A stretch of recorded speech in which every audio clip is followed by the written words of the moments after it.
अस्सलाम वालेकुम। आज हमारे पास बहुत ही इंपॉर्टेंट वोकैबुलरी है डाउन न्यूज़ पेपर से। आपने लेक्चर मिस नहीं करना। चलें स्टार्ट करते हैं। Amelia was done with her school years. Amelia जो है ना वो स्कूल से फारिग हो चुकी थी, या हम ये कह सकते हैं कि जो भी उसने स्कूल में पढ़ना था उसने पढ़ लिया है। अब वो स्कूल की जो एजुकेशन है ना उसने कंप्लीट कर ली है। ठीक है, देखिए हम सेंस की ट्रांसलेशन कर रहे हैं, ये याद रखिएगा। अच्छा आगे, and was about to apply for medical college. अच्छा जी, यहाँ पर देखें वाज अबाउट टू, एक्चुअली ये बहुत ही प्यारा एक्सप्रेशन है। ये एक्सप्रेशन है original be about to. Be का मतलब है प्रेजेंट टाइम में इज़ आर एम की बात हो रही है, और पास्ट में बी जो होता है वो वाज वर होता है। ठीक है, अब बात हो रही है कि be about to. Be about to का क्या मतलब है? देखें, इसका मतलब है you are ready to do something, कि आप जनाब अल्लाह तकरीबन रेडी हैं कुछ करने के लिए। तो अब यहाँ पर जो एमिलिया है ना was about to apply for medical college, क्योंकि वो स्कूल से उसने अपनी तालीम मुकम्मल कर ली थी। अब वो तकरीबन रेडी थी कि वो मेडिकल कॉलेज के लिए अप्लाई करती। यस, इसको मज़ीद अंडरस्टैंड करने के लिए अब यहाँ पर एक एग्जांपल देखें। I am about to leave for the airport. ठीक है, एक और एग्जांपल देखें। Hurry up, the ceremony is about to begin. Okay हो गया। अब नेक्स्ट देखें अब यहाँ पर, but as the situation got worse. लेकिन जो सिचुएशन थी ना वो मज़ीद ख़राब हो गई। जैसे ही मज़ीद ख़राब हुई, शी न्यू, वो जानती थी, she had to burst the bubble of her dream profession. अच्छा जी, यहाँ पर एक और हमारे पास एक्सप्रेशन है, ये भी बहुत ही इंपॉर्टेंट एक्सप्रेशन है, हैड टू। देखें, हैज़ टू, हैव टू और हैड टू।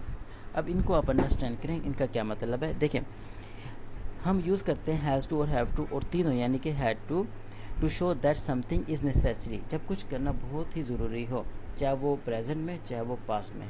ठीक है, अब एक एग्जांपल देख लें, मज़ीद फिर हम इसको डिस्कस करते हैं।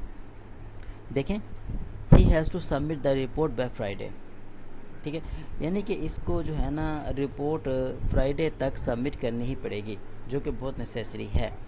यस, तो अब वो ये कह रही है कि शी हैड टू, ठीक है, उसे करना ही पड़ा था। एक्चुअली ये पास की बात हो रही है ना, उसको करना ही पड़ा था। क्या? Burst the bubble of her dream profession. अच्छा जी, बर्स्ट द बबल क्या मतलब है?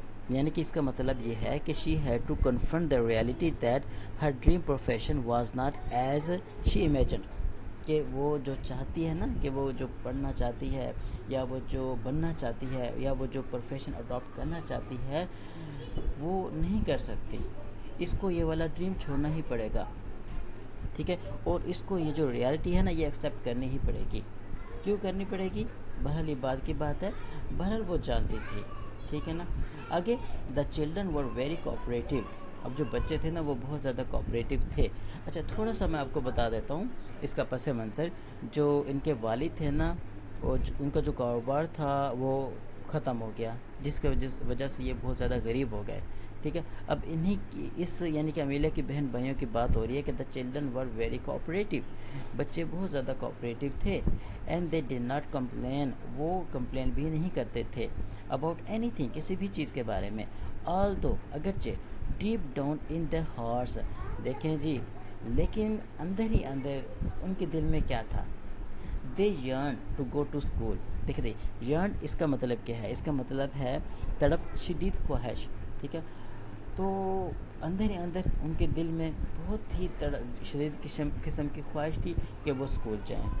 यस, लेकिन जो बच्चे थे वो बहुत ओबीडियंट थे, कोऑपरेटिव थे, वो कंप्लेन नहीं करते थे किसी भी चीज़ के बारे में। ओके हो गया, चल मिलते हैं नेक्स्ट वीडियो में। Thank you.